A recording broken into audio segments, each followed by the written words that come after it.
Hi guys, in this video we are going to be testing a new palette by Essence. This one here is the Out in the Wild Don't Stop Blooming eyeshadow palette. It is part of the spring summer update. They have also released one more eyeshadow palette. It is the Out in the Wild in the shade Don't Stop Beleafing. The price for each one is €6.99 and both of the palettes have a beautiful packaging. I have done a review tutorial and swatches for this one here. I'm gonna have a link in the description box. Let me know in the comments if you have a favorite drugstore eyeshadow palette and also subscribe for more drugstore reviews. I have done a soft pink eye look with this palette and you can find it in the description box as well. In that video I have used the lighter shades.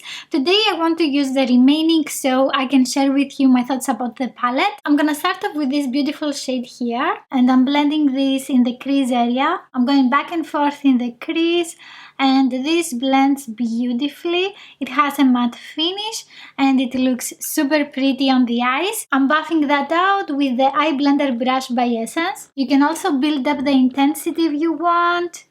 As you can see, I have used 2 layers on my eyes. This is a super beautiful shade. The next shade is this one here. I'm pressing this on the inner eyelid with an eyeshadow brush by Essence. So I wasn't expecting a lot from this eyeshadow. I thought it would be very dusty and powdery, but it actually sticks on the eyes. So this one is shiny and it has some micro glitter. This eyeshadow is gonna look even better if you press it on a sticky base. And I'm also gonna add some with my fingertip. And it is a lot more intense, but I also like how it looks with the brush. I'm cleaning my brush on a kitchen towel and after that I'm taking this darker shade. I'm pressing this on the center of the eyelid. This one is not transferring with the brush on my eyes, so I'm gonna take it with my fingertip. And now it is much more intense. You definitely need to use a sponge tip applicator with this eyeshadow or your fingers. Even with my fingertip, this one is a lot lighter than what you see in the pan. The best way to make this eyeshadow more intense is to apply it on top of a base, like an eye pencil in brown, black, or even purple. This eyeshadow was also very difficult to swatch. Then I'm taking this one here. In the pan it looks like it is a satin eyeshadow, so let's see what it really is. I'm pressing this on the outer eyelid.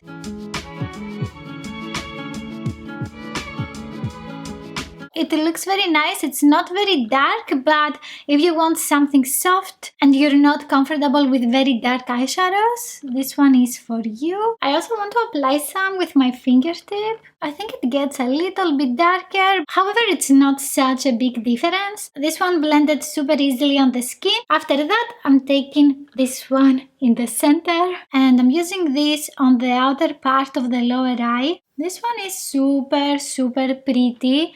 I was expecting something a lot lighter. I think it looks great. And I'm using a smudging brush by Essence. So this eyeshadow is gonna look very nice for a soft smoky eye look on the eyelid. So definitely try that. And then I'm taking the neighbor, this one. This eyeshadow is true to the color of the pan and it looks very nice in the inner part of the lower eye. With the same brush, I'm taking this one here now and I'm going over the edges of the lower eye.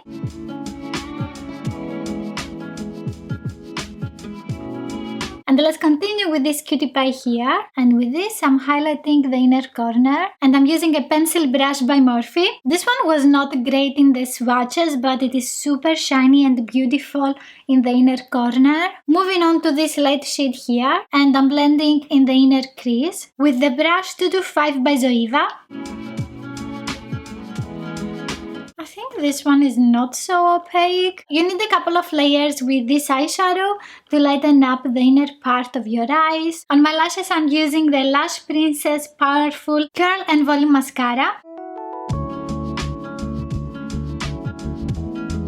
The color story of the palette is really nice, but there are some eyeshadows that are not what you see in the pan. For example, this one here is a lot lighter when you blend it in the crease. You need a couple of layers to build up the intensity. It is great if you want a soft eye look, but if you want something very dark, you need to apply a couple of layers. A shade that I really liked is this one here, the dark one, because it is great to outline your eyes if you want. Also, it is super dark and intense. I have used this one in the soft pink eye look that you can find in the description box. I think they did a very good job with the crease colors. They go so well with all of the other eyeshadows and they blend super easily. I'm gonna give this palette 4.5 stars just because there are some eyeshadows that didn't blow me away. However, it is still a very nice palette. Let me know in the comments if you are team red or team green. I'm definitely team green, and you can find the review for this one here. If you like this video, please give it a thumbs up. Don't forget to subscribe and click on the notification bell, and I will see you in the next one. Bye!